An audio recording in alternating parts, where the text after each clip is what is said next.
Assalamualaikum warahmatullahi wabarakatuh. Perkenalkan, nama saya Dasmin Konita, NIM 2022 101103112770. Halo semuanya, selamat datang di video pembelajaran kita hari ini. Pada kesempatan kali ini, saya akan membahas topik yang sangat penting, namun seringkali terlupakan dalam sistem peradilan pidana, yaitu viktimologi. Apa itu viktimologi? Mengapa korban tidak pidana perlu mendapatkan perhatian khusus dari sistem hukum pidana? Yuk kita bahas bersama. Korban dalam suatu tindak pidana dalam sistem hukum nasional posisinya tidak menguntungkan, karena korban tersebut dalam sistem peradilan pidana hanya sebagai figuran, bukan sebagai pemeran utama atau hanya sebagai saksi atau korban. Dalam kenyataannya, korban suatu tindak pidana sementara oleh masyarakat dianggap sebagaimana korban bencana alam, terutama tindak pidana dengan kekerasan, sehingga korban mengalami cedera fisik, bahkan sampai meninggal dunia. Siapa yang mengganti kerugian materi yang dideritakan oleh korban, misalnya biaya pengobatan, atau jika korbannya sampai meninggal dunia, berapa kerugiannya yang diderita oleh pihak keluarga jika dihitung secara material. Misalnya jika dihitung biaya hidup dari lahir hingga dibunuh, atau ditambah apabila korban tersebut sudah punya penghasilan.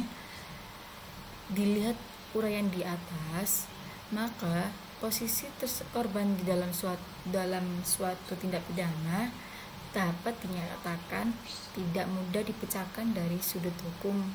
Masalah kepentingan korban dari sejak lama kurang begitu mendapat perhatian, tetapi objek perhatian ternyata masih lebih terfokus kepada bagaimana memberikan hukuman kepada si pelaku tindak pidana. Dan hal itu masih melekat pada fenomena pembalasan belaka. Dalam perkembangannya, pandangan masyarakat terhadap korban dapat mempercepat terjadinya suatu tindak pidana yang dilakukan oleh si pelaku berperan aktif dan si korban berperan pasif. Dalam hal ini, korban dianggap sebagai korban yang bersalah. Dalam terjadinya tindak pidana, hal ini si pelaku menjadi fokus perhatian reaksi sosial peradilan, sedangkan korban mengalami hal kurang perhatian dan akhirnya dianggap kurang penting dalam proses reaksi sosial, kecuali hanya sekedar sebagai objek bukti, saksi korban, dan bukan sebagai subjek dalam sistem peradilan pidana di Indonesia. Apabila jika mengkaji lebih jauh tentang Undang-Undang Nomor 23 Tahun 2004 tentang penghapusan kekerasan dalam rumah tangga, apabila si pelaku terbukti telah melakukan tindak pidana kekerasan dan dijatuhi pidana denda, maka uang siapa yang digunakan oleh pelaku untuk membayar denda tersebut? Karena antara si pelaku dan korban masih dalam status perkawinan, kecuali ada perjanjian kawin, dan denda tersebut dibayar oleh si pelaku untuk negara, bukan untuk korban. Dalam hal ini, korban bisa mengalami korban kedua kali, yaitu korban secara fisik dan korban secara materi.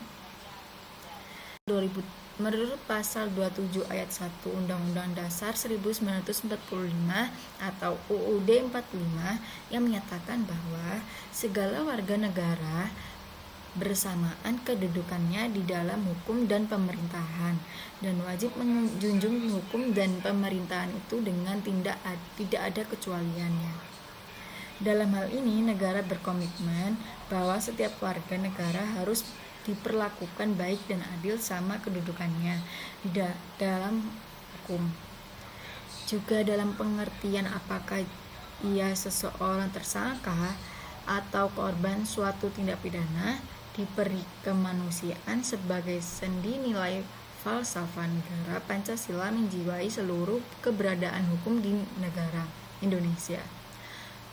Mulai dari Undang-Undang Dasar 1945 hingga kepada peraturan perundang-undangan ke bawahnya, sistem peradilan melalui produk peraturan perundang-undangan Indonesia, khususnya KUHP, Kitab Undang-Undang Hukum Acara Pidana, yang diundangkan dalam Undang-Undang Nomor 8 tahun 1981 yang menjadi dasar dari penyelenggaraan sistem peradilan pidana, bukan benar-benar mencantumkan terhadap apa yang disyaratkan dalam Undang-Undang Dasar 1945.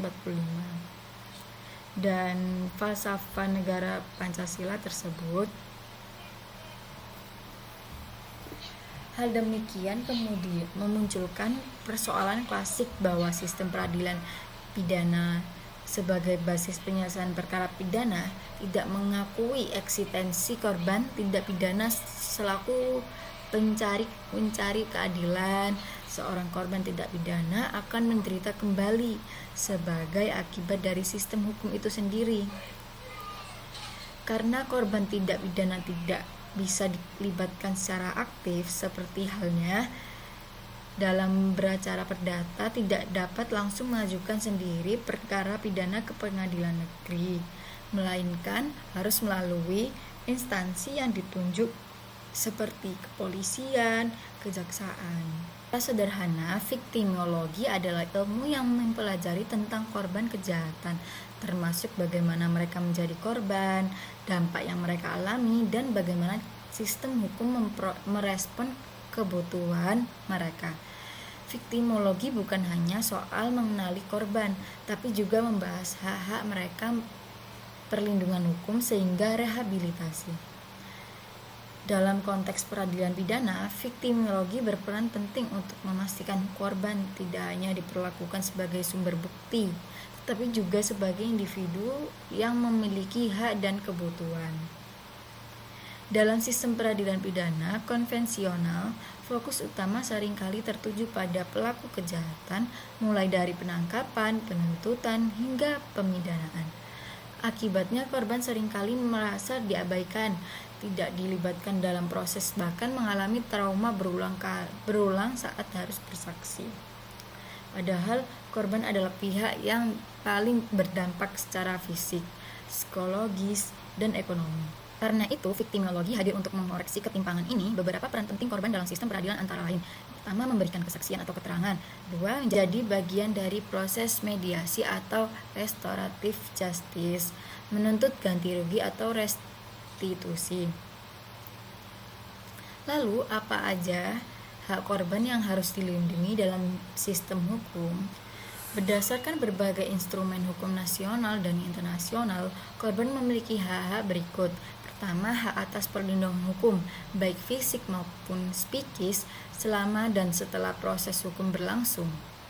Dua, hak yang didengar dan berpartisipasi dalam proses peradilan, termasuk menyampaikan pendapat di sidang. Yang ketiga, hak atas informasi, seperti perkembangan kasus dan penangkapan pelaku hingga putusan pengadilan. Yang keempat, hak atas restitusi dan kompensasi sebagai bentuk pemulihan kerugian akibat tindak pidana.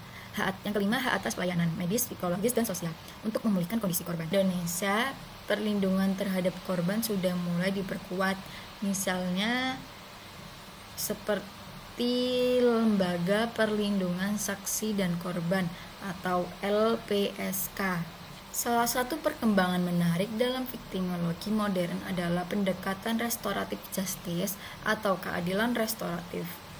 Restoratif justice menekankan pemulihan hubungan antara pelaku, korban, dan masyarakat, bukan hanya penghukuman.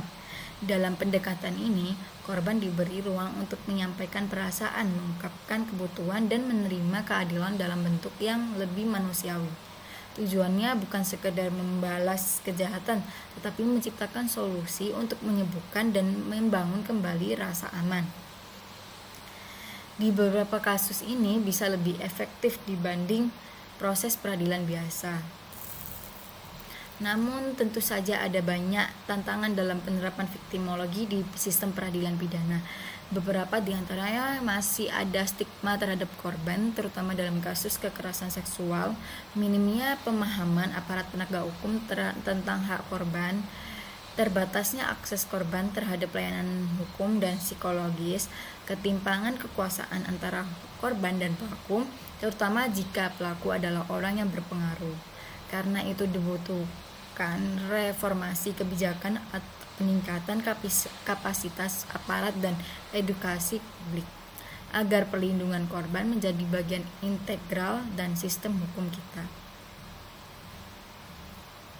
Sebagai penutup, penting untuk kita pahami bahwa sistem peradilan pidana yang adil bukan hanya tentang menghukum pelaku, tapi juga memberi keadilan bagi korban.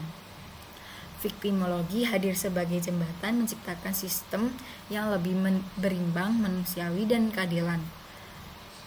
Semoga setelah menonton video ini, kamu bisa memahami posisi korban dalam hukum pidana dan mengapa penting untuk memperjuangkan hak-hak mereka. Terima kasih telah menonton.